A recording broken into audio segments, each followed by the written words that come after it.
So Jonathan grew up in Madrid in the 1980s, and his parents started a drug rehab among heroin addicts. Almost all had shared needles and were HIV positive. Jonathan, thank you for joining me, and I'm going to jump in and ask you right away what your childhood was really like being 7 years old in the midst of drug addicts. Certainly, it was very difficult, and it marked my childhood, but particularly teenage and high school years.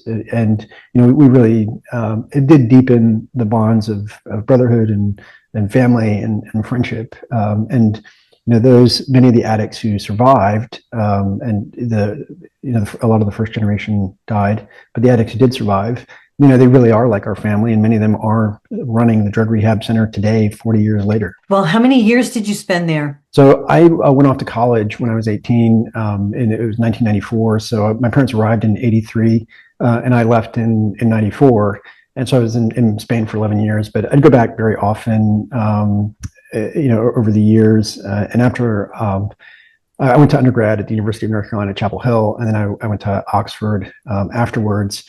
And I settled in London, and so it's a short flight from London to Madrid. So I'd go back very often to visit my parents.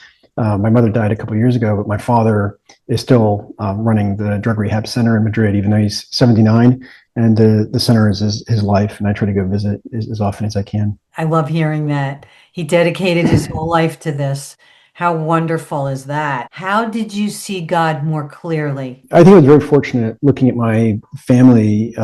Some people have beliefs, and that's about it. You only find out if you ask them. But I think what my parents showed was sort of a belief in faith and values in action, which is to say that they were trying to show love and empathy, and show the Sermon on the Mount every day. And I have a quote at the end of the book in the epilogue from Arthur Ashe, who died of AIDS in 1993, and he said that true heroism is very undramatic and remarkably sober. It's not the desire to surpass others at all costs, but the urge to help others, no matter what the cost. And I think that defines my parents' lives. Where did you see God meet you the most? Well, I certainly felt that my parents and the drug rehab center, were the embodiment of Christian love and compassion. I think love is most visible in suffering, and obviously suffering doesn't always lead to love, and I think that's obviously a great problem in the world. But I think suffering itself, often, my mother in particular, her response to suffering was to always, show more kindness and more love. I'm sure you and your family have cried many tears over people that were lost to drugs and died of AIDS. And that was such a hard time at that time of life in the 90s, right? In the late 80s and 90s, where AIDS was rampant. And you must have seen so much more than you can even imagine. But So there's no cure for AIDS, but the treatment that essentially stops, the effects of AIDS, really came out in 1995. That was the highly active antiretroviral therapy, so heart therapy. But before that, AIDS was a death sentence, and certainly for much of the 1980s, particularly before public consciousness and awareness, people became more aware of sort of how it spreads and what it is. People who had AIDS were treated like lepers, and the communities that had it, which tended to be, in the U.S. in particular, it was the gay community. In Spain, it was primarily the the drug, sort of intravenous, the IV drug use community. These really were sort of social outcasts and lepers, and I think that my parents, their view is that if you read the New Testament, Jesus spent quite a lot of time with the lepers, healing people and being with the outcasts. And I think that unfortunately, there were many Christians, certainly not all, but many, who did show little love towards the outcasts, who's gays or heroin addicts. But it was beautiful to see my parents show more love, to people that society might not have wanted to.